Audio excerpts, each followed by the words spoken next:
What's up, folks? What's up, folks? I'm here, and as you can see, I want to start streaming. I didn't really want to turn this into a half-ass show, in light of the recent Democratic debate.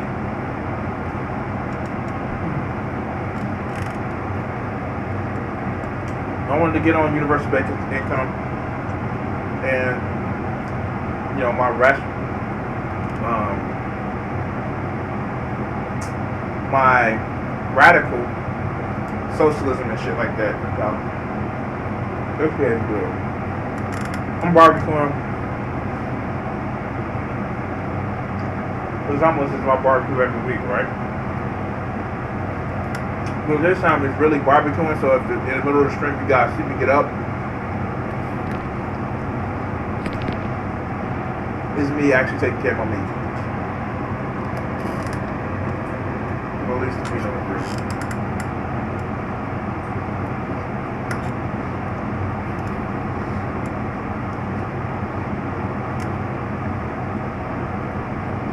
I want to actually finish eating this part.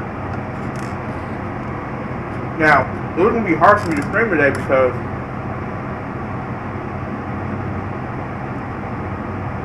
I was actually trying to watch Into the Spider-Verse. Shit.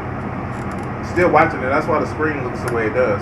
That would any fucking way. Well.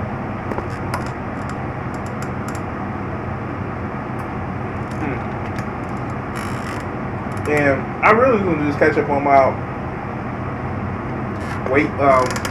watch list videos, but I don't know.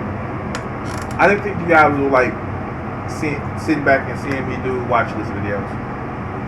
Yeah, man. But this shit is good right here.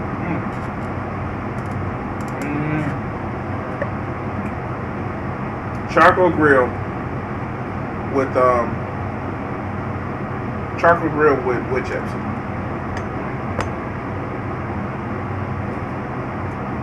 And actual chips in the charcoal. It's fucking delicious. Not as tender as I normally have it, but goddamn, this shit's good. So, since you're talking about fair and equally value of work, better gotta play some Conan and try to get some thralls. This is good. Be right back, y'all.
Oh, that shit is good.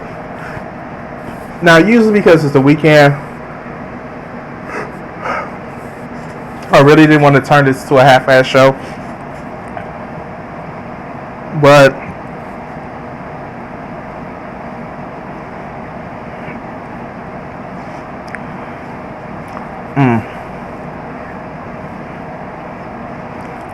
it's kind of turning into one.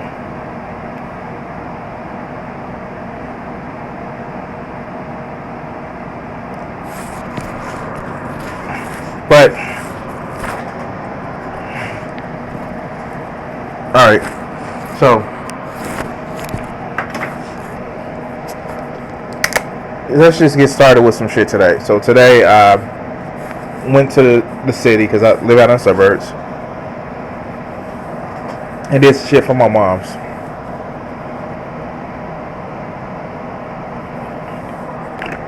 I was out there, went to hit up the meat store, and was there. Now, this is one of the things, like, I really, really wanted to have a stream last night with some guest hosts. However, it was hot. And let's just say, I have friends that don't mind being topless, but I can't put that on the internet. So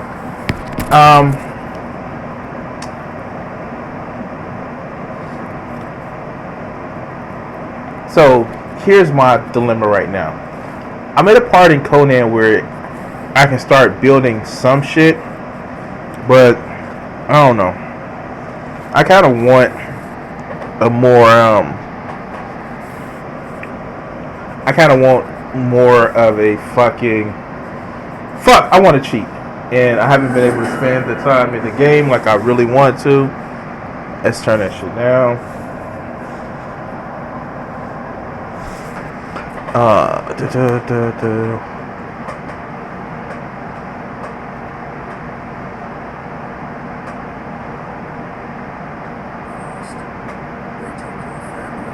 Properties. Okay.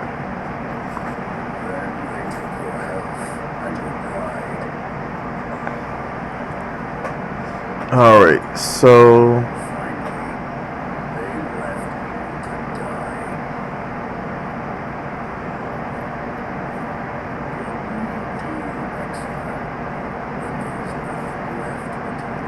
Alright, so let's get into the game, and let's get into our old friend Rutger Bregman on University-Based Income, and I believe it's a debate. It may be a debate. I don't know.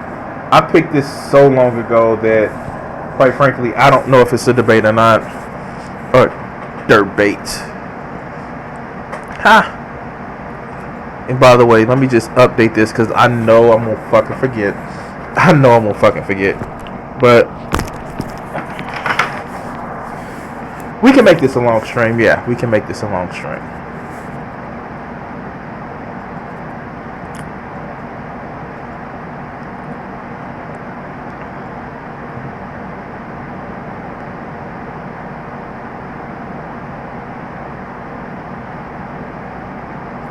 All right.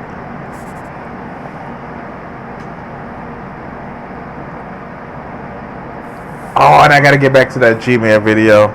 Oh well. Oh fucking well.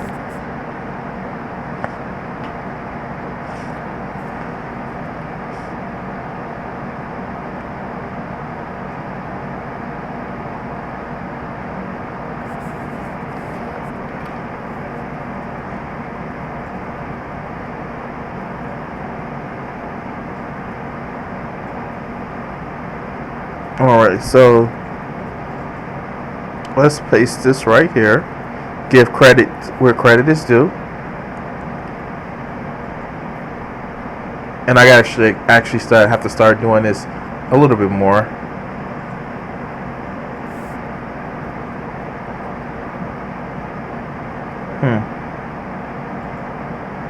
I think that's why I'm doing it at the beginning of the string, so I can actually update it. Alright, so that's saved. Yay! I don't know what the fuck. So yeah.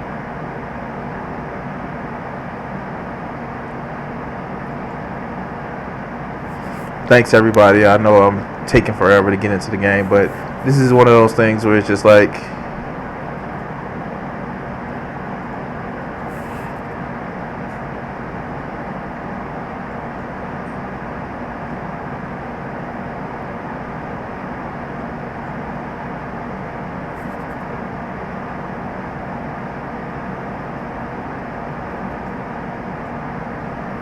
I hate that YouTube is trying to do this shit.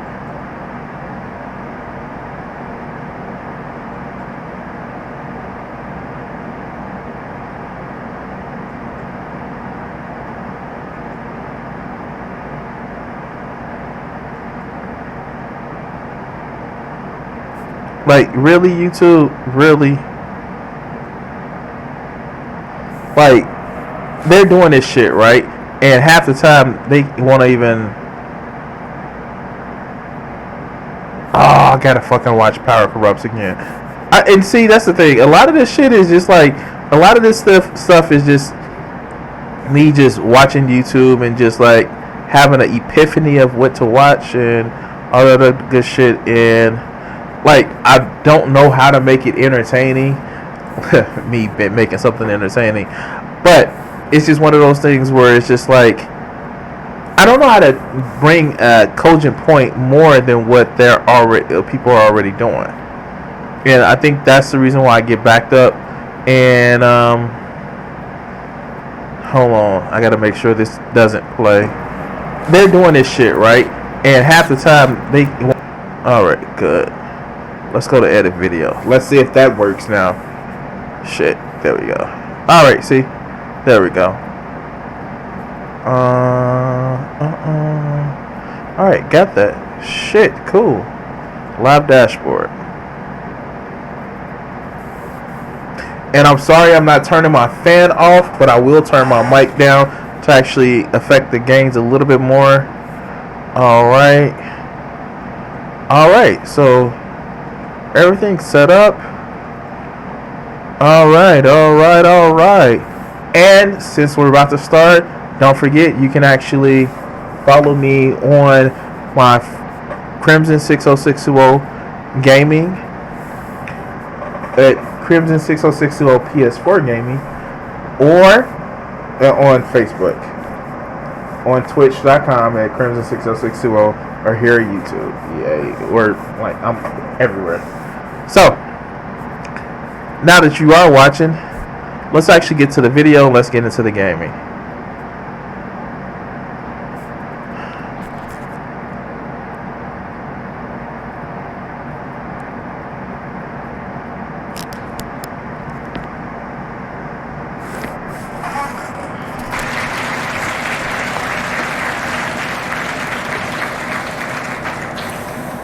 Hello and welcome. I'm Emma Alberici, the host of Late Line on the ABC, and I'm here with Rutger Bregman, who has a fairly radical proposition.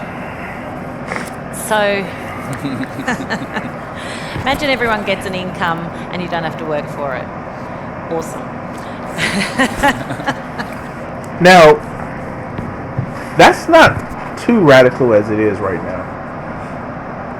The way automation is going, a lot of factory jobs are not coming back. And even with, a lot of factory jobs overseas, they're going away too. Automation is really driving a factory jobs and it's putting them at the waste bed of history. Now, there are certain things that will never, ever go away. There are certain services won't go away, even in factory jobs. But a lot of this shit is going to go to the waste bin of history. And what are we going to do about it? Right now, the way it's working is that workers, they're going to be screwed. What are we going to do? Start getting AI? And I heard somebody propose once. What are we going to get? AI assigned to us at our birth? and we would actually make the profits from what that AI would actually do, or would it continue in the way that we have been seeing it, where rich motherfuckers have been owning the means of production? Now, the problem with the universal basic income, there are problems associated with that as well, and we will see when we will have that conversation. So let's continue. And on top of that, and if you do work, you only have to work 15 hours a week. And all the borders are open, so you go wherever you like and no one questions you about it. That's apparently utopia for realists. I'm not sure that it's utopia for politicians. So here's the thing with that somewhat of a straw man argument. Why do we have to work more than 15 hours a week? Worker productivity has skyrocketed. No, we're trapped onto this whole idea. You need to work to eat. You need to do this in order to be productive. Well, my thing is, 15 years ago, playing video games online wasn't seen as productive. Being a Hollywood actor a century ago wasn't seen as productive. Time changes, and what's productivity or honest work changes over fucking time. Except for prostitutes. Prostitutes have been an honest work since they've been started. But people want to demonize prostitutes. Fuck you. Fuck you if you want to demonize prostitutes. Demonize human trafficking. Demonize being derogatory towards people because they, want to experience certain shit with their bodies. But never be derogatory towards people that just want to sell sex. I like people that sell sex. But let's continue. So utopia for realists examines a different approach to economics and to life, and it challenges us all to think in a way that modern politics... Let me just get this off. ...wouldn't dare... So, also another part of the straw man is that you just want open borders. No. The problem with strong borders, in the end, it's inherently enforced by violence. You can't have a border unless it's enforced by violence. Because in the end, what happens if somebody crosses that border? Oh, yeah. And if you're concerned with the whole idea of, people being hurt or people being, again, trafficked, what you want is an end to the criminality of human trafficking. I don't see why borders have to be an issue, because guess what? There's human trafficking that goes on in the fucking U.S. inside the borders, not just because of the borders. But let's continue. Allow us to. Certainly not with Donald Trump in the White House wanting to build walls, and Brexit and Geert Wilders in the Netherlands, and Marine Le Pen in France, and Pauline Hanson indeed here. Rutger Bregman is a Dutch historian who started writing about this idea of a basic wage back in 2013, long before many of the concepts he espouses could ever be called mainstream. The book is an international bestseller. Oh, I gotta destroy all of this. Today, welcome. Join me in thanking him for being with us. Fuck me. We're just going to be... Alright, so as previous viewers would actually know that I did a video with Rutger Bregman before. I did a couple videos on him before, just about talking about economics, and he was an asshole that was even a bigger asshole to Tucker Carlson. Oh, that was fucking awesome. That was fucking awesome. But let's continue. conversation for this hour. So I'll open it up and then I'll start the questions, and then we've got 2 microphones at either side here, and I'll invite you to participate in the conversation shortly. So I guess we'll start by just the simple question of what is a universal basic income? Give us the concept. It's a very simple idea. So everyone would receive a monthly grant that is enough to pay for your basic needs. Food, shelter, clothing. So that's it. Basic income is really a floor in the income distribution. So no, it's not the same as communism. It's not that everyone will receive the same amount of money. It's sort of, you could see it as venture capital for the people, right? For the first time, everyone will have the freedom to decide for themselves what to make of their lives. And say, so this is another key in point. You actually, it is beneficial for you to be able to say, hey,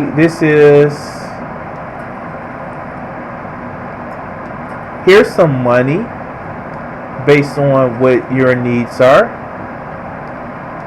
Here's some money based on what can be said. And yeah, of course, when you have something like this, you would want to introduce price controls. That's just a fucking given. And I understand that some people don't like the term price controls because what it actually entails is a lack of freedom. By the way, that freedom that everybody is so concerned of, where is it now? Where is the economic freedom that I can have with starting my own business and not having to worry about healthcare costs or just cost of living? Yeah, that fucking freedom. It's a fucking illusion, because giving somebody all bad choices doesn't mean that they are really free to make a choice. But let's continue. For example, everyone can say no to a job that they don't want to do. It's a very simple idea with quite radical implications. But it is the same amount for everyone. Yeah, it's a basic income that everyone will receive it, whether you're employed or unemployed, whether you're poor or rich, man or woman, doesn't matter. Everyone gets it. And how's it calculated? And how on earth do countries afford such a thing? Mm-hmm. A big part of my... How could you not afford to make sure that your citizens are well taken care of? Like, how could you not afford that? But let's continue. And, oh yeah, she is probably one of those people that say, oh, wow. Or the question comes from a perspective that you see, and I don't want to accuse her, but it always comes from people who want endless fucking wars. How do you pay for making sure that people have free college, have a guaranteed amount of money and dignity? How do you pay for all of that? Well, for one, you get to cut down on fucking prisons because, hey, some people won't have to fucking steal to eat. But, what does other people's well-being mean? When it's about my freedom. But let's continue. It's about, how would this work in practice? That is the realist part of the title. When I started researching this subject in 2013, in the first place, it was completely forgotten. And what I could find about it was quite abstract. So a lot of people thinking about, what is human nature like? What will you do with a basic income? What would I do? Will we all be lazy, etc.? And I was really interested in the practical question, has it ever been tried? And it turns out that there have been huge experiments, forgotten experiments, in the 70s in Canada. Human nature is this. I'm not going to lie. If I can get out of working to make a motherfucking, to actually be sufficient in paying my bills, I fucking would. If I can actually work and do something that's enjoyable instead of having to worry about what society tells me is acceptable work, I fucking would. And you know what else would? Who else would? You would. Everybody would. Because in the end, the people complain about the people that complain about lazy people are usually people who in and of themselves actually, how do I put it? They see something in themselves that they want to change, they want to fix. And not always is it where they see, it's not the oh, this person hates the gays, so he must be gay type argument. No, that's not the argument that I'm having. The argument that I'm having is that if it was able for someone to actually do it, they fucking would. They fucking would do it. They would, in a heartbeat. In a fucking heartbeat. They would try to live without doing the work. That's what fucking retirement is. Having an income, having a steady source of income where you can actually feel like, when you feel like you've worked enough, we all should have that pride. We all should be able to live in that dignity. We shouldn't have a situation where we feel like we need to throw ourselves into a job that may not even give a fuck about us, all because we want pride in some arbitrary standard of adulting or some shit like that. But let's continue. In the US, and since then in other places as well, where they actually tried it, and turns out that it works very well. I even discovered, which is probably one of the craziest stories in the book, is that Richard Nixon, of all people, almost implemented a basic income at the beginning of the 70s. In fact, it was very popular. I recall something like 90% of the population were in favour. Republicans were on board generally Exactly. en masse. Yeah. It was At the end of the 60s, almost everyone in the US and in Canada believed that some form of basic income was going to be implemented. So, for example, John Kenneth Galbraith, the left-wing economist, he thought it was a great idea. But also Milton Friedman, the neoliberal economist, they actually agreed on the need for a guaranteed annual income. Martin Luther King, he was in favor of it.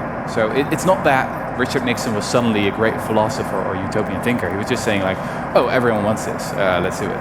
And it's interesting because back then also it united the unions, the corporate sector, churches, and I was just getting in my notes here because there's a quote from Nixon where he says it was the most significant piece of social legislation in our nation's history.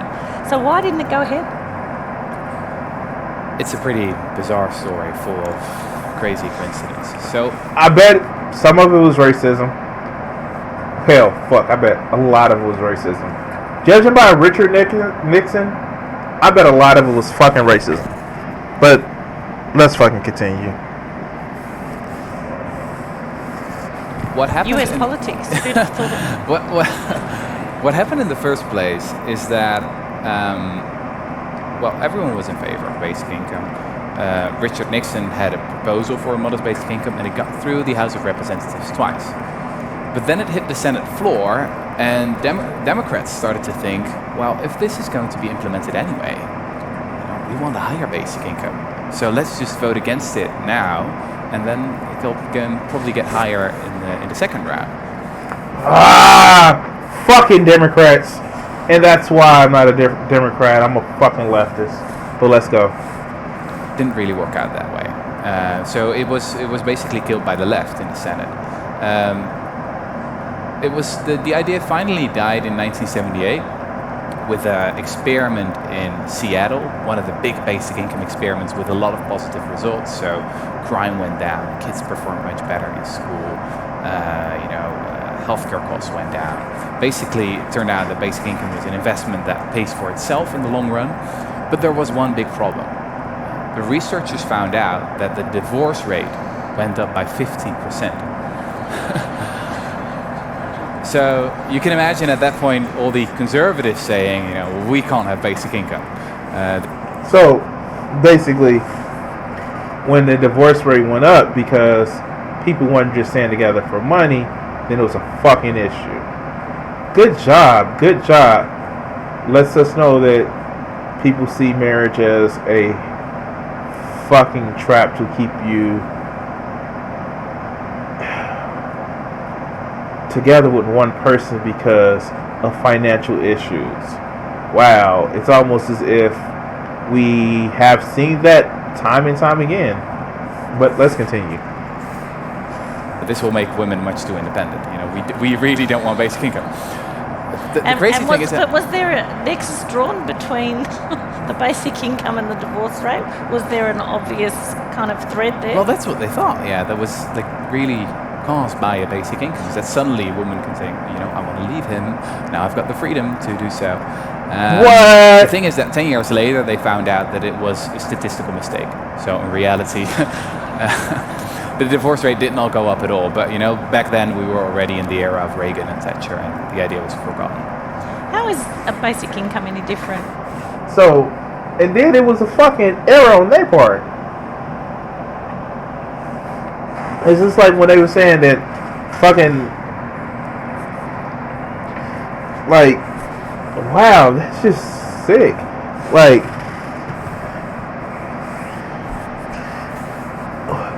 wow, that's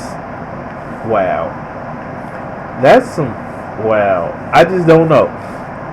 I don't fucking know. Like, I don't know. Like,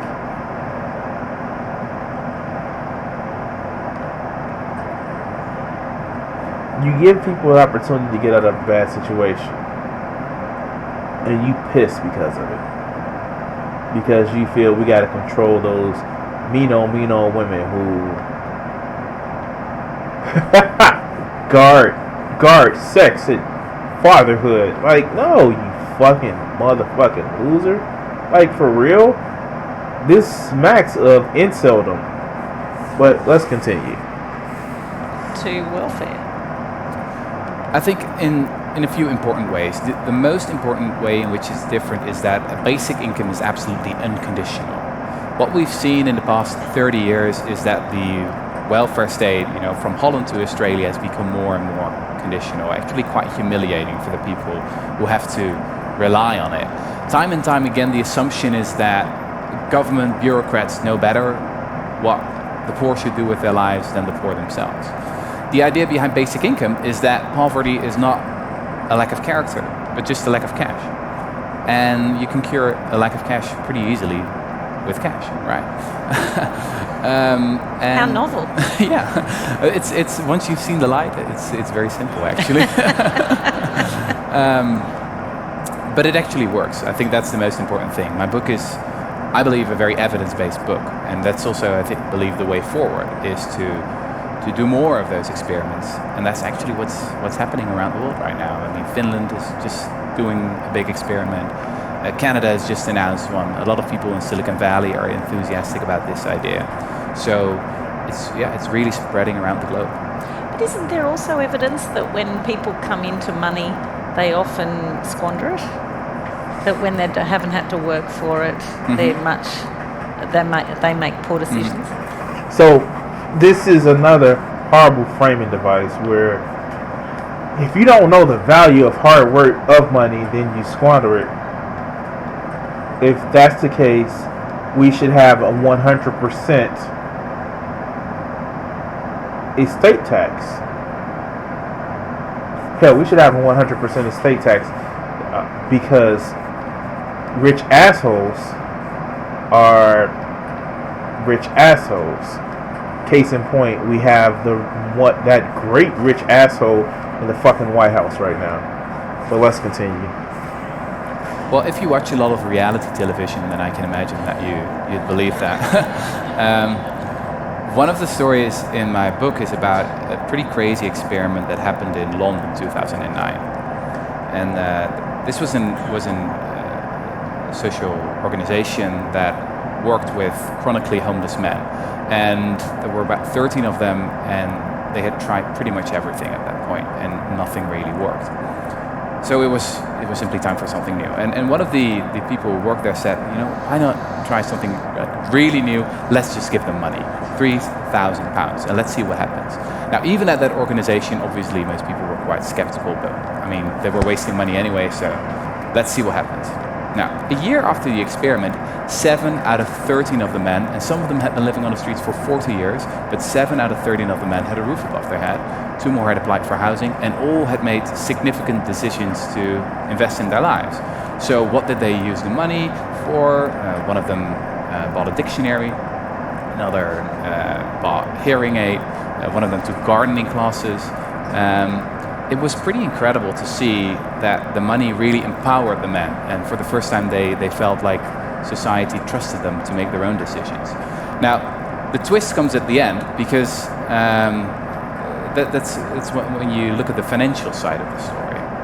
You could say, well, we got to do this because, you know, we got to pity the poor, pity the homeless. It's the moral thing to do, but it actually also makes financial sense. The project in total cost £50,000. That was about 7 times less than what they would normally spend on these homeless men. So even The Economist, you know, not a very utopian left-wing magazine, right? Even they wrote the best way to spend money on the homeless might be just to give it to them. And to be honest, I think that is almost... Oh, I'm sorry. I'm just not paying attention to the chat because I'm fucking playing this game and listening to the video. Let's see.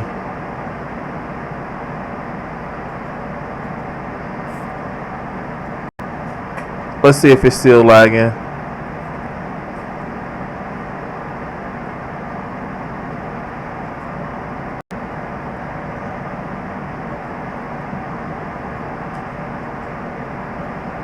It should not be lagging anymore. It looks like it's stabilized, but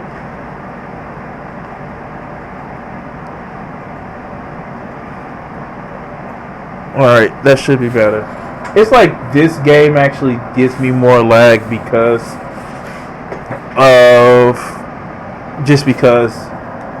I think I have super sampler mode on. But yeah, I'm gonna be watching that. And it'll probably need to give me more of a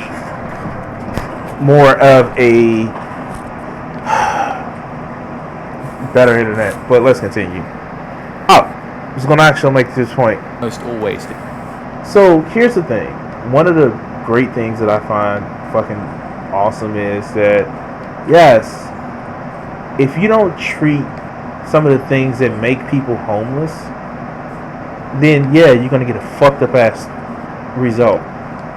A lot of what makes, like, he made a point to say that one person bought hearing aids. Fucking hearing aids. How many people are on the street and are homeless because they have fucking mental health issues that go untreated? That truly is a fucking thing. And if you're not human enough to see that some people are fucking hurting, and that's one of the reasons why they aren't exactly fitting into your definition of normal, they can't hold a quote-unquote good job, then fuck, maybe you should have that human compassion that you claim others don't have. But let's continue. The case that if we want to help the poor, just solve the problem. You know, don't try to manage the symptoms, but solve the problem. And the problem is a lack of cash. That's it. Because you talk in your TED talk about the other approaches of people thinking they know what's best and buying certain things for. Hold on, guys. I'll be right back. I gotta go check on my meat.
Alright guys, thanks, I'm back.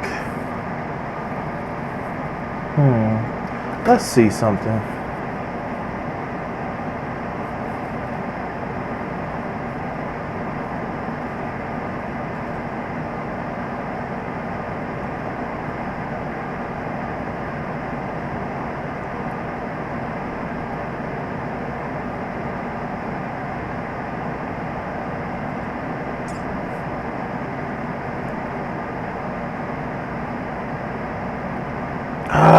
I gotta do something about my computer.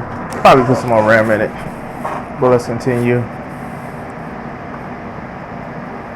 Them and giving them, giving poor kids teddy bears in countries and so on, and That things was they funny don't actually. need. At the when I gave the TED talk, I had one line in my talk. I said, we should get rid of the vast industry of bureaucratic paternalists and simply hand over their salaries to the poor they're supposed to help.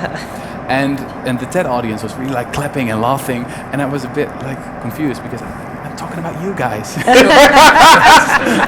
Oh shit. Okay, that was actually awesome. That was fucking awesome, because this is why I can no longer consider myself to be a liberal. Because you get these people that are used to such infantile platitudes and infantile statements of, yes, let's help the poor, while they sit back and are dismissive of said people that they want to help. Like, for real, when the last time you've actually seen somebody who, I don't know,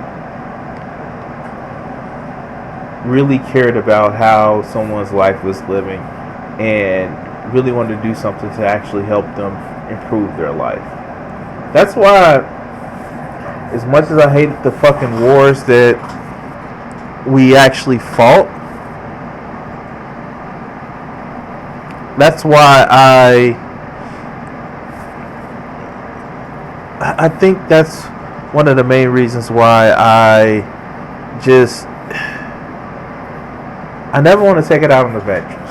And maybe it's just that human empathy kicked in, because I knew what veterans went through. My father was a veteran.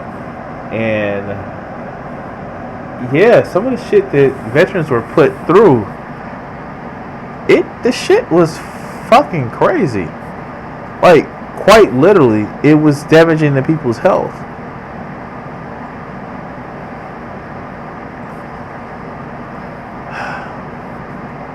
I don't know. And mental health really needs to be a thing. We need to actually examine what we do and how we treat people and how we treat mental health in this country, because no one is just homeless because they're lazy. Somewhere, some system failed them.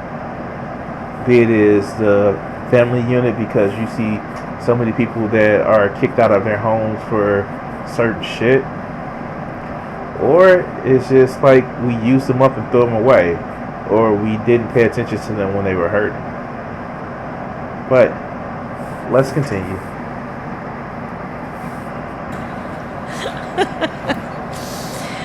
So, what you mentioned this right at the outset, that people one of the instincts people have is that doesn't this create kind of a bunch of lazy sloths who don't work anymore and just collect the money? That's kind of instinctively what you think would end up happening. A bunch of people would say, well, what am I going to go to work for? I'm getting paid anyway. Exactly. I think we have a very mistaken image of human nature. I mean, if you watch a lot of the news, as most of us do, it's, I believe, one of the biggest addictions in our society. Thank God. Well, good for you. Big problem for me, actually. I mean... So, here's the thing. Like, wow, I don't think she got that backhanded ass insult, because in the end, he just said, your job was fucking useless, but let's continue. The news is always about exceptions, right? It's about things that go wrong, about corruption, crises, terrorism. So if you watch a lot of the news, at the end of the day, you know exactly how the world doesn't work, because you've only heard about these weird exceptions, and you'll have a quite negative image of human nature. You'll think that most people, again, that they are probably going to be lazy or want to be free riders, etc. So I think the only way to combat that misperception is by telling stories about what actually happens when you give people something like free money. And the book is full of those kind of stories. A lot of people on the surface would look at this and say this is a bunch of sort of socialist tribe, because apart from anything else, it sort of it would seem to run entirely counter to capitalism and the notion of kind of small government. I think it's completely the other way around. I believe that basic income would be the crowning achievement of capitalism. It would give everyone the freedom to start a new company, move to a different job, move to a different city. It will make capitalism much more dynamic. So here's the thing, and this is what, when you hear things like this is why I worry about Andrew Yang's Yang bucks and shit like this. Because yes, it is fucking helpful.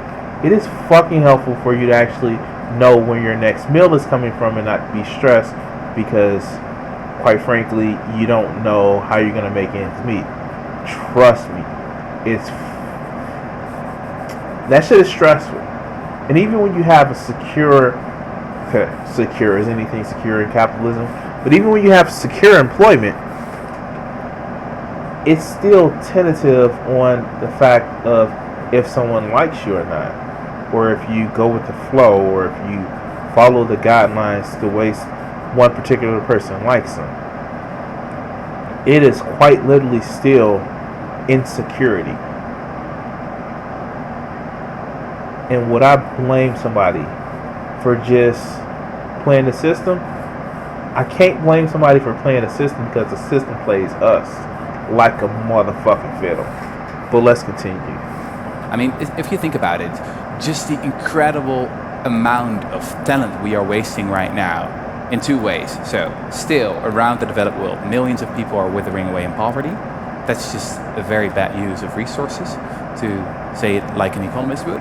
I think one of the biggest taboos here is that about a third of the workforce, according to recent polls, is now stuck in a job that they think is completely meaningless, right?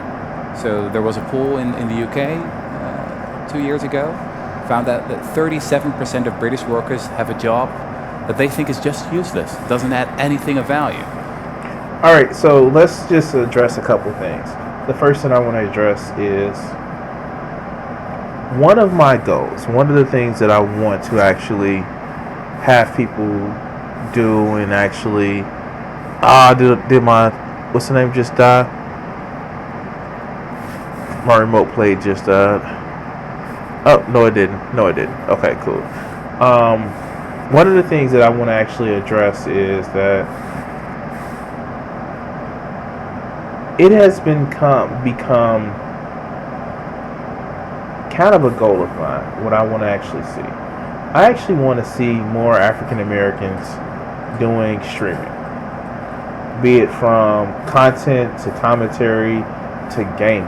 I want to see a representation of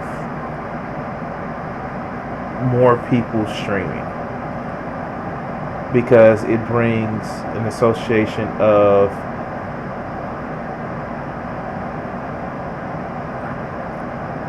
relatability. And my biggest concern is that we have so many people who can actually get their face out there, can actually interact with people, and break down the barriers of segregation that we put up for ourselves. And how many people that didn't have the resources could have been the next top Twitch streamer or YouTube streamer, or how many people, because they had to live in fucking poverty, didn't have the chance to make it because their parents couldn't afford the newest gaming console, or they couldn't afford to come home and stream because they had to work 2 or 3 jobs. How many people did we lose because of this shit? How many people ended their lives early because life is fucked up and they had to deal with a city situation and they couldn't? How many? The fact is, capitalism breaks lives. It does. How many people were shot by the police because police are almost given immunity because they need to protect your shit. So anything that they do in quote unquote serve and protect in service of protecting your shit, how many times have they become above the law? People often say communism and socialism has killed millions, but the systems that actually foster under capitalism has killed billions. But let's continue. Now, I'm not talking about teachers or garbage collectors or nurses here. I'm talking about consultants and bankers and lawyers, etc. So people who are very successful in the knowledge economy, who have great resumes, great salaries, who still, at the end of the day, well, maybe you need to give them 1 beer or 2, but they'll admit at the end of the day that it's not very useful what they're doing. In fact, in the book you talk, I think you call them bullshit jobs. Well, that Am I quoting you correctly? well, it's a very scientific concept that I. It was originally coined by David Graeber, an American anthropologist, who wrote a fascinating essay on the phenomenon of bullshit jobs. And it's just astounding, you know. When I started researching it, I first thought, you know, how big can this be, right? I mean, we've got capitalism, we've got the invisible hand that is supposed to get rid of all bullshit, of all jobs that are not very necessary. I can actually say, in the job that I do, is a bullshit job. It is a job that relies on people's, I wouldn't say fear, cautiousness of controlling specific aspects of their life. And it's a bullshit job. I will say that it is a bullshit job. And yes, I know part of my job is that I help people that are concerned about the one aspect of my job that I do. But the only reason why that happens is because capitalism, and quite frankly, we put the concern in their mind that, hey, this may happen to you, or this may be a bad thing. And people fall for it, hook, line, and sinker. But let's continue. Started researching it more and more, and people, when I wrote about it, people started sending me emails and tweets, and connecting on Facebook and saying, yes. I have one of those jobs. I've got one of those jobs. Yeah, this is about me. Actually, I've done a few events. I've did one event just after the election of Donald Trump, and it was probably because also people were really rethinking their lives, that week. And I was doing an event, and the chair asked the audience, who has a bullshit job? And I think about a third of all hands went up in the air. So it's define a bullshit job. I don't know. That's not for me. So that's the brilliant thing about. No, but what makes it a bullshit job? Well, people can define it for themselves, right? So if people say about their own job that it doesn't add anything of value, that they're basically just sending emails to other people all day, or writing reports no one reads, or inventing financial products that only destroy value. Exactly. Or sounds like politics. Trying to get people click on ads all the time. I mean, that's basically what a big part of the economy is right now. There's some interesting research from when we look at what graduates of Ivy League universities in the US do. Just 30, 40 years ago, they all went to work for NGOs, universities, government, etc. Nowadays, they go either to Wall Street or Silicon Valley. Now, what they do in Wall Street? They start rent seeking. They start actually destroying value. If you don't believe me, read the recent reports from the International Monetary Fund. I mean, they're basically saying the same thing. And Silicon Valley, well, there's a great quote from a from someone who worked at Facebook for a few years, and he said that the best minds of my generation are thinking about how to make people click ads. Wow. That's pretty sad, isn't it? Wow. There was also, you right. And it's like what we heard about. So many people were used to create the derivative to fucking make other people money, make billions for these companies, where it was just like, you're hurting people. You're fucking hurting people. But it's about, you have a fiduciary responsibility. Wow. But hold on, guys. Give me a second.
All right, I'm sorry. Back. Had to turn my meat over. About the strikes and different classes of workers going out on strike. Talk us through that. Well, I was just thinking, I mean, there is one other way that you could find whether you have a bullshit job, yes or no. I mean, just stop doing it, right? And see what happens. So I thought, I'm going to... Another scientific experiment. Yeah, exactly. I thought I'm just going to look throughout history what happened when different professions went on strike. So at first I thought, I want to look at a profession that is really, really important, that if they go on strike, it's a disaster. I thought the doctors... Fuck you, dude! So I looked it up and actually went... Alright, so he's about to run through some funny experiments, and I'm sure if you watched my channel before, you've actually saw the experiments he's talking about and what happened with those experiments. And yeah, this is gonna be fun. It just seems fun to see another person having a conversation with him. But let's continue. And doctors go on strike, life expectancy goes up. So there was probably not a very good example. Then I thought, well, probably garbage collectors. They are probably a good example. And throughout history, whenever they go on strike, it is a disaster. So in the book, I tell the story of a strike of garbage collectors in New York in 1968. It lasted for just 6 days, and the emergency state had to be declared. And it turns out, a big city like New York, they really cannot do without garbage collectors. And then I wondered, has it ever happened throughout all of world history that the bankers went on strike? I was really curious about that. So I started researching it, and I started actually, 3000 BC with the rise of finance, etc. And I found only one example in all of world history, and this was in Ireland, 1970. The bankers were angry that their wages were not keeping up with inflation, so they said, you know what?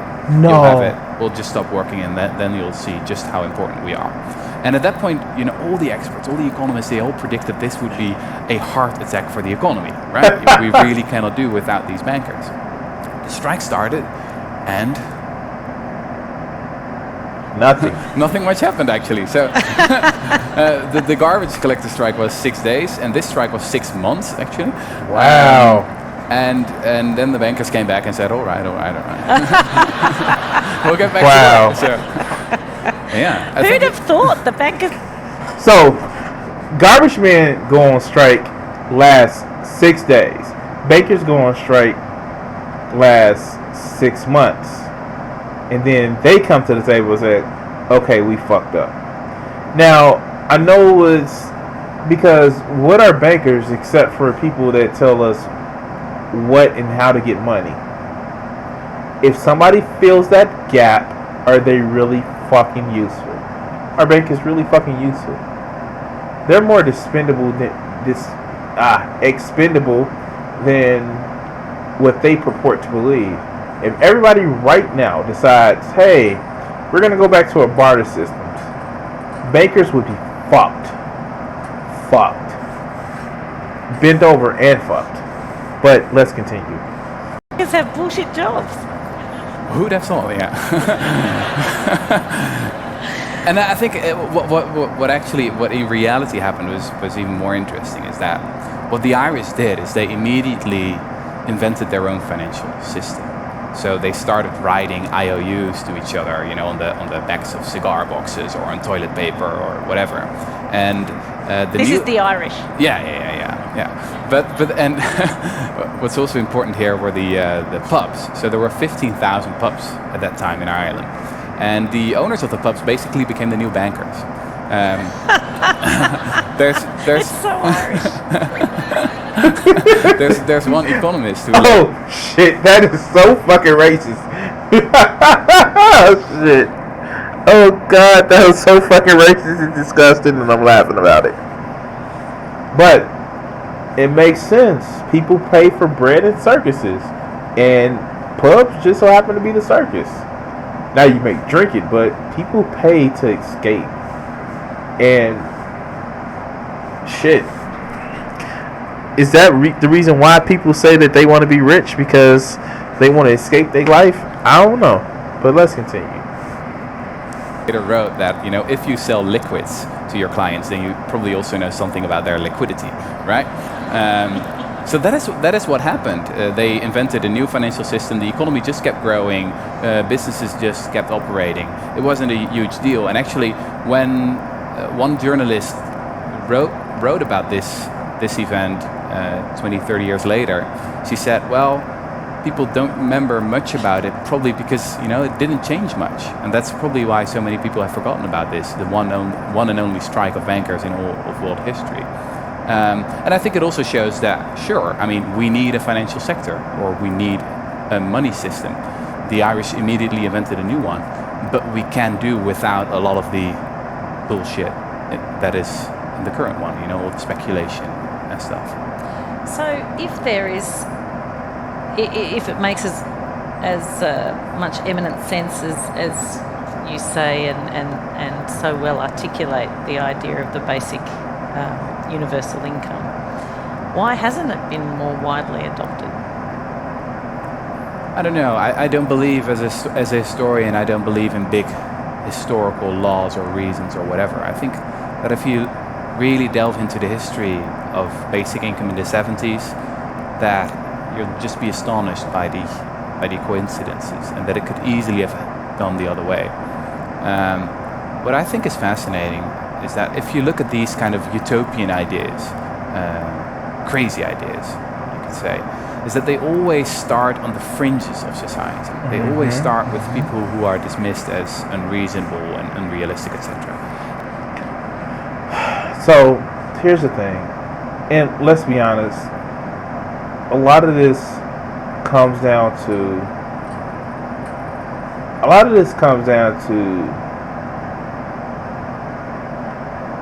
it helps other people, and in some cases it helps the undesirables. It helps the people that have a certain background or skin affliction or certain faith that you may not like.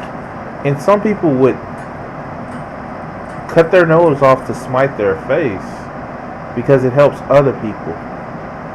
And they don't like to be seen as in the same need as the other people or the others. And I get that. I totally fucking get that. However, a lot of times, you gotta remember, a rising tide lifts all boats. But let's continue. And then they start to move towards the center. So if you look at the basic income debate, it started in the 60s, and then at the end of the 60s, everyone thought it was going to be happen. And at the beginning of the 70s, people said, or Nixon said, sure, let's implement it. And I think we can sort of see history repeating itself right now. I mean, just a few years ago, in 2013, when I first wrote about basic income, well, you should know that the Dutch word for basic income is basisinkomen, which sort of means base salary. And we only used it in one context back then as the base salary of the bankers. So when I wrote about basic income, first people thought, you want higher base salaries for bankers? What are you talking about? So here's the thing. This is why we actually see candidates like Bernie Sanders or Elizabeth Warren. Bernie Sanders or Elizabeth Warren, yeah, that's it, right, who are actually climbing so much in the polls and so much in the rankings because their positions, and some of them are more recent in adapting in it, but their positions were so far in left field. But look at what happened in the 2016 presidential campaign. Bernie Sanders closed almost a 60-point gap with Hillary Clinton, and the only people that knew of Bernie Sanders were people like me who were just policy wonks and watch, Bowling for Capitalism, a Love Story. Like, I was that person. I watched that Michael Moore movie, and I knew who Bernie Sanders was before. And so, yeah, this shit right here is, it's a answer to a question that we all need to actually face. Because what happens when we get that AI? What happens when we get those where factory jobs are almost very much a thing of the past? What happens next? What do we do next? At some point, we have to actually help others to fucking help ourselves. It is disheartening. It's very disheartening when you actually see people who would rather have others suffer beneath somebody else's boot because it makes them feel some sort of superior. I'm sorry, just not that person. But let's continue.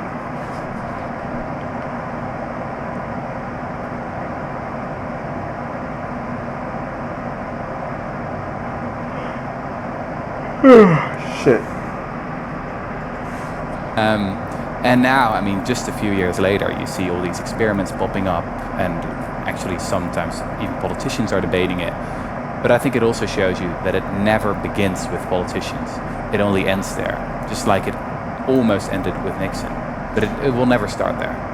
Is it now gaining currency and a certain inevitability because of the rapid pace of automation and the talk of artificial intelligence, meaning robots are going to take all our jobs?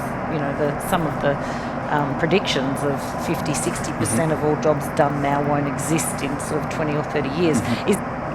So this is where it's highly important to talk about things such as universal basic income. Who's going to own the means of production? Who's going to be doing the work if robots are doing it? Where do we go next? But let's continue. Is that just going to necessitate this conversation where we have to find a way to survive one way or another? Well, again, as a historian, if you if you look at that debate, that robots are going to take over our jobs, you sort of have the feeling like, I heard this before. And then you go back to the archives in the 60s, for example, or also in the 1920s, people saying it as well. This is a very old story. So if you are a journalist right now, I don't know, working for Wired or something like that, or a tech magazine, I really recommend go to the archives, copy paste, publish again. You're done for the day. So I think what we underestimated is that capitalism has a quite extraordinary ability to come up with new bullshit jobs. So here's the thing, and this is why people, economists from this point of view, who have this point of view, actually they see it as trying to actually save capitalism. Now, do I think capitalism can be saved? Yes, but it's one of those savings where it's one of those things where you only save it in name only. Now,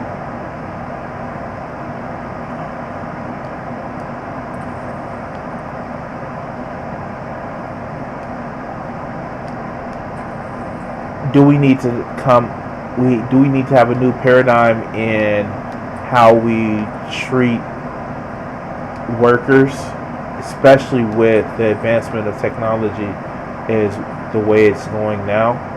Actually, yeah. We have to have a new axiom shift where we say, hey, just because you're not farming the land or milling grain, that you're not being a productive member of society. That's not what that means. But let's continue. Right? This can go on for a very long time, and that's really something that people didn't predict in the 60s. They thought, if the robots are going to take all those jobs, which they did, then we'll just start on living the good life, and boredom will be the great challenge of the future. But they never thought that capitalism would be so adaptive. And I mean, now it's 30% or 40%. Could be 60% in the future. Could be 100%.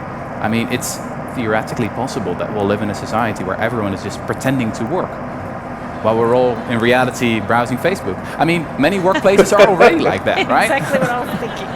Yeah. Look, one of the other issues you raise in the book is the concept of open borders, which we've actually talked about on this stage before.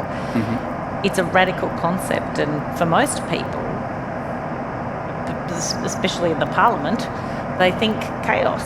Mm-hmm. You only have to look to Germany, they would say, and what happened with 1 million people flooding in. Mm-hmm. Well, it's not chaos there. I live quite close to Germany, and they're doing quite well, actually. So she's referencing the migrant crisis, and to be honest with you, that's not what happened. What happened is you allow them into your country, and you put them in segregated camps. And I know Germany has a bad problem with segregated camps. And this is not to cheapen what's going on in the U.S. border, where we do have concentration camps. But what happened is, instead of reaching out to say, hey, assimilate, it was more of a force, go get with your own people. And whenever you have this enclosed little enclave of people who want to stay with their own, you're going to have a fucking problem. You're going to have a problem where that turned out well. Fuck! You're going to have an issue where people are effectively separated. They don't conform. They don't fit in with your society, which you're trying to actually have them fit in, actually tells them to do. And then you have this issue. But let's continue. It's certainly the story that politicians want to tell, isn't it? Yeah. You know, the idea of open borders around the globe is definitely the most radical idea in my book, but it might also be the most important one, because I believe that utopian thinking always starts with thinking about what is wrong with our current society or the current world. It always starts with the injustices in the here and now. So a basic income is the answer to millions of people in meaningless jobs, millions of people in poverty. The idea of a 15-hour work week is the answer to, so many people that are completely stressed out and have no time to devote to things that they really care about. And open borders is the answer to probably the biggest injustice all of the world. It's just the incredible inequality that still exists. And meanwhile, we've got a mountain of evidence, and I go over all that evidence in the chapter about open borders, that shows that so many of the things that we have against immigration are simply factually incorrect. So So I'm going to give this explanation, and mind you guys, I'm not a fan of open borders. And I'll tell you why. But I'm not a big fan of militarized borders. I'll tell you the reason why I'm not a big fan of open borders. Because we would then have to trust people not to be shitty by, say, for instance, human trafficking. Like, for real. That's my thing. Moving one person from one area to another and being a fucking disgusting piece of shit because of reasons. And that would be my big thing with with open borders. I'm not gonna lie. But let's continue. Not lazy. They don't take our jobs. They actually create more jobs. It's not true that they're all violent criminals, etc., etc. If you look at the actual data, it's simply not true. So I felt I had to talk about that most utopian of ideas as well. What happens to the countries left behind? So the countries that are not wealthy or prosperous and in conflict and so on. If everyone flees, what happens? They just become failed states. I think the evidence shows that home countries benefit from immigration as well. So this is actually interesting, the way she just framed it. That what happens to if all the good people leave a country? Doesn't it just fall into another Somalia where the only people that are there are poor or the corrupt? Let's hear that answer. So if we look at something like the amount of money that immigrants send back to their own country, it's triple the amount of official development aid. So that's pretty huge. And if we have actually breathing borders, so people are able to get into a different country but also get back, then almost everyone wants to get back to their home country at some point. There's some fascinating evidence about the border between Mexico and the US here. So in the 1970s and in the 1980s, I'm going to let him play because I was going to bring up this point. Mexicans moved to the US, and it was very easy to get to the US, and about 80% of them moved back again because it was easy to get back as well. Now, still hundreds of thousands of Mexicans go to the US, but they don't go back anymore. So that's what you do when you build walls. People still come, but they don't go back anymore. So they're very, very counterproductive. The same thing is happening in Europe right now. So that's interesting because that's the point that I was going to make. If you told me that, hey, I'm going to move to a different state, we just have it now. There are people that move to a different state to get their shit together and then move back to their current state or send money home to their state, to their home state. What makes people think it would be any different if it was a country? Now, we as people in the United States, we have open borders with other states around us. And that doesn't make us less productive. That doesn't make us less safe. The only thing it does is those imaginary lines around the state, it gives shitty ass companies the ability to say, I'm going to go to the shittiest, most enclosed imaginary lines around that piece of land to get what I want, and I'm going to distribute the benefits out and leave the people in those poor states like shit. But let's continue. The higher the walls, the more illegal immigrants you're going to get. Is there likely to be any political appetite for open borders anytime soon? I don't know. I mean, I think that the real politicians are not in places like Canberra or Washington or Westminster or something like that. I think that real politics with a capital P is about changing the zeitgeist, right? About talking about new ideas, what we're trying to do here. And if more and more people recognize that the status quo is simply unfeasible, that we need new ideas, which is, I believe, happening right now. I mean, after 2016 with Trump and Brexit, I mean, it's obviously clear to so many people that we can't go on like this. So yeah, I always say that I'm not an optimist or a pessimist. I'm a possibilist. I believe that things can be different. But if we want it to be different, we got to get up and do something, right? With the issue of open borders, just in a very pragmatic sort of logistics sense, if everyone floods into a country at the same time, how does the state cope? Where do they sleep? How are they fed? If they haven't got any money, what do they do? Well, don't get me wrong. I mean, the idea of open borders is a utopian vision for the future. I think that the road to utopia is always about a lot of small steps that you can take in the direction. So I don't like the whole term open borders, and one of the things that he actually named what I would actually call it, borders that breathe. And we've had that for a long time, where the borders breathe and people were able to do like more. It was easy for you to come make money and then leave. And I know you're saying like, wait, what? Like, that's still not adding value to our country.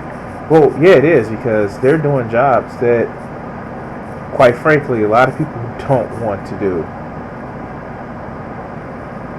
Really, there are a lot of jobs that Americans don't want to do. You gonna tell me it's 90 fucking degrees out here in Chicago, and I'm not getting my ass out to fucking barbecue.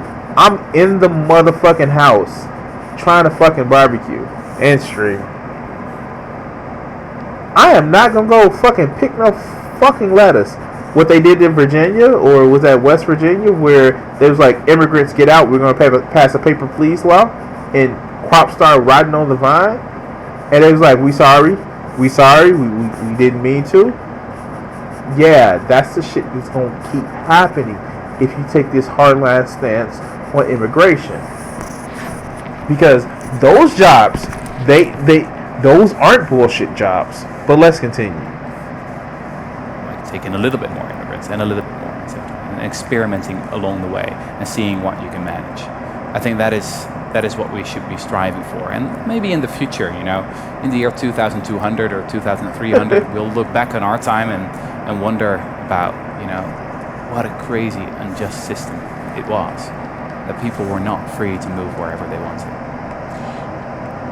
A lot of your underlying a lot of what you talk about as being utopia is about trying to address inequality. And I'm wondering what you thought of the Occupy movement coming as it did after the global financial crisis. It seemed sort of very well timed to capture an international anger about inequality, and the mood would have seemed to have been right for change. Did you think the Occupy movement was a bit of a lost opportunity? I think so, yes. What I've always been really fascinated by is the huge role that crises play in world history. So if we look, for example, at the rise of neoliberalism, it's quite interesting that it all started at the end of the 1940s with Milton Friedman, the economist, Friedrich von Hayek, the philosopher, coming together with a few other guys. And they were very lonely back then. They said, everyone is a socialist right now. Everyone is a Keynesian right now.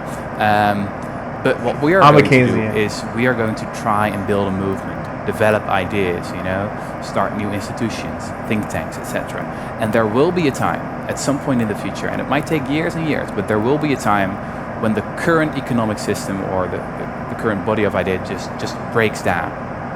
And they were right. I mean, in the 70s with stagflation and the oil crises and the inflation, etc., it was suddenly clear that it was time for something new, according to many people at least. And they really grabbed that opportunity and they injected those new ideas, neoliberal ideas that they have been inventing and developing for so long into the public debate. So it wasn't Reagan or Thatcher that started this revolution. You know, they inherited these ideas from other people. The problem with 2008, with the financial crash and the Occupy movement, was that there were no new ideas. I mean, I think that is still the problem so often with the left these days, is that it only knows what it's against, right? Against austerity, against the establishment, against homophobia, against racism, against everything. I mean, that was even the title of a book recently published by a New York intellectual, Against Everything. First chapter, Against Exercise. You know? So, and this is one of the main problems that I have with liberals now. A lot of it is they're not for anything but